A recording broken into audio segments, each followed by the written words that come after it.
2019 ஆண்டு இலங்கையை உலுக்கிய ஈஸ்டர் குண்டு தாக்குதலின் போது தனது தாயையும் தந்தையையும் இழந்த சிறுவனுக்கு ஆங்கில மொழி மூலமாக கல்வி கற்கும் வாய்ப்பு 7 வருடங்களாக மறுக்கப்பட்டு வருவதாக அந்த சிறுவனின் பாதுகாவலரான சிறிய தாய் கவலை தெரிவித்துள்ளார். ஈஸ்டர் குண்டு தாக்குதல் தொடர்பிலான கருத்தாடல் நிகழ்வு ஒன்று மட்டக்களப்பு கல்லடியில் அமைந்துள்ள சுற்றுலா விடுதி ஒன்றில் நடைபெற்ற போதே குறித்த சிறுவனின் விவகாரம் தெரிவிக்கப்பட்டுள்ளது.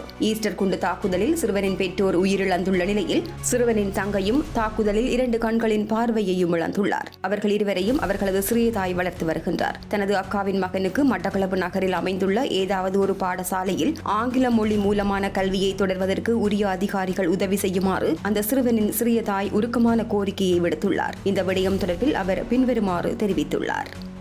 என் பேர் மதனி மோசஸ். நான் மெட்ரிகுலரில் இருக்கிறேன். இவர் என்னுடைய அக்காட மகன். கடந்த 2019 4ஆம் மாதம் 22 ஈஸ்டர் ஞாயிறு குண்டு தாக்குதலில் இவரோட அம்மா அப்பா 2 பேர் இறந்துட்டாங்க. எங்கள் வீட்டில் 3 பேர் இறந்துட்டாங்க. அது இவரோட அம்மா அப்பா 2 பேர். அடுத்தது இவர் தங்கச்சி இப்போ அந்த பம் பிளாஸ்டால் பிளைண்டாக இருக்கிறா. அவைக்கு நீ அதை கண் செய்யலான்னு சொல்லிட்டாங்க. அடுத்தது என்னென்னு சொன்னால் அதுக்கு பிறகு இவங்க இன்டர்நேஷ்னல் ஸ்கூலில் படிச்சுக்கிறோம், இங்கிலீஷ் மீடியம். கிரேட் 6 வரைக்கும் நாங்கள் படிச்சுட்டு பிறகு அவர் வேறு ஸ்கூலுக்கு அங்கே கிரேட் 6 வரைக்கும் தான் இருக்குது. ஸோ நாங்கள் வேறு ஸ்கூலுக்கு மாற்ற வேண்டியிருந்தது.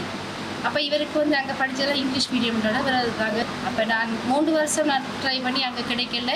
திரும்ப 3 வருஷம் நான் ட்ரை பண்ணேன்.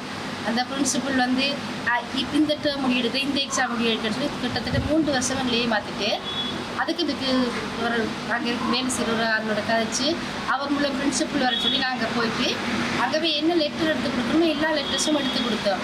கார்டினல் மெல்கன் காஞ்சித்துலேருந்து ப்ரொபோஷனல் ஆஃபீஸ்லேருந்து நிறைய லெட்டர்ஸ் எடுத்து கொடுத்து இவர் எல்லா டெத் சர்டிஃபிகேட் அம்மா அப்பா டெத் சர்டிஃபிகேட் எல்லாமே கொடுத்து அங்கே போனே இன்டர்வியூவில் செலக்ட் பண்ணிட்டாங்க.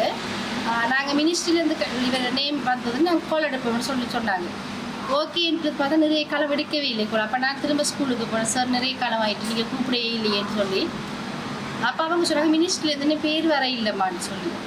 அப்போ ஓகே நாங்கள் இவர் தங்கச்சி பிளைண்டாக இருக்கிற அவளுக்கு ட்ரீட்மெண்ட் நாங்கள் இப்போ ட்ரீட்மெண்ட்டில் இருக்கிறபடியால் அளவுக்கு நாங்கள் அடிக்கடி போயிட்டு வருவோம் ஹாஸ்பிட்டலுக்கு. அப்போ நாங்கள் அங்கே போகிற நேரம் தான் திரும்ப நான் மினிஸ்ட்ரிக்கு போனேன்.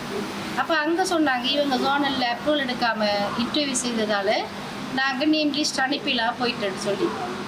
அப்போ பிரின்சிபல் நான் சொன்னேன் சார் இப்போ நாங்கள் போனாங்க அங்கே இப்படி சொன்னாங்க சார். அப்போ அவர் சொன்னேன் இன்டர்வியூவில் நாங்கள் திரும்ப இன்டர்வியூ வைக்க தேவையில்லை, நாங்கள் அப்ரூவல் எடுத்து திரும்ப நாங்கள் மினிஸ்ட்ரிக்கு அனுப்புகிறோம் நேரம் கூப்பிடுறவர் சொல்லி.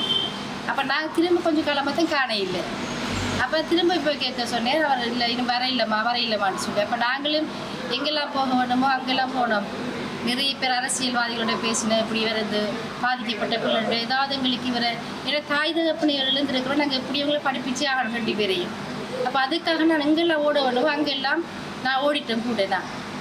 ஹரணி மேடத்துக்கு நாங்கள் லெட்டர் போட்டோம், கவர்னருக்கு லெட்டர் போடுறோன்னு சொல்லி எம்பி பிரபு சார் கூடாக நாங்கள் இதை செய்தோம். இன்னும் எது வரைக்கும் எந்த விதமான பதிலும் எங்களுக்கு வரலை. இப்போ எங்களுக்கு இவர் தமிழ் கஷ்டங்களோட இப்போ தமிழ் மீடியம் ஸ்கூலில் சேர்த்துருக்குறோம் நாங்கள். அப்போ அதனால் எங்களுக்கு சரியான கஷ்டம் எல்லாமே தமிழ் கஷ்டம் எல்லாமே இண்டிவிஜுவலாக வீட்டில் எல்லா படத்தையும் நான் கொடுக்க வேண்டியிருக்குது. அப்போ அதுக்கு சரியான செலவாகுது எங்களுக்கு சரியான கஷ்டம். எங்கள் பிள்ளைகள் ஓட்டோலேருந்து ஸ்கூல் கிளாஸ் ஃபீஸ் எல்லாம் நிறைய போகுது. இப்போ நாங்கள் சுற்றி ரொட்டேஷனில் தான் இப்போ கடன் வாங்கி இந்த பிள்ளைகளை படிப்பிச்சு கொண்டிருக்கு. இப்போ எங்களுக்கு அங்கே ஒரு அந்த ஸ்கூல் ஏதோ ஸ்கூல் கிடைக்குமெண்டா எங்களுக்கு இலகுவாக இருக்கும். அவர் ஒரே இடத்துல நாங்கள் விட்டுட்டோம்னா அங்கே 5,000 தான். இப்போ கிட்டத்தட்ட ஒரு கிளாஸ் ஃபீஸ் 15,000 20,000 இவர் கிளாஸ் ஃபீஸ் போகும். அப்போ அது எங்களுக்கு கஷ்டமாக இருக்குது. அதை கொஞ்சம் எங்களுக்கு இவர ஸ்கூல் விஷயத்தை கொஞ்சம் பார்த்து எதனால் 2 ஸ்கூலில் பார்த்து எடுத்து தான் எங்களுக்கு சந்தோஷமாக இருக்கும், உதவியாக இருக்குது.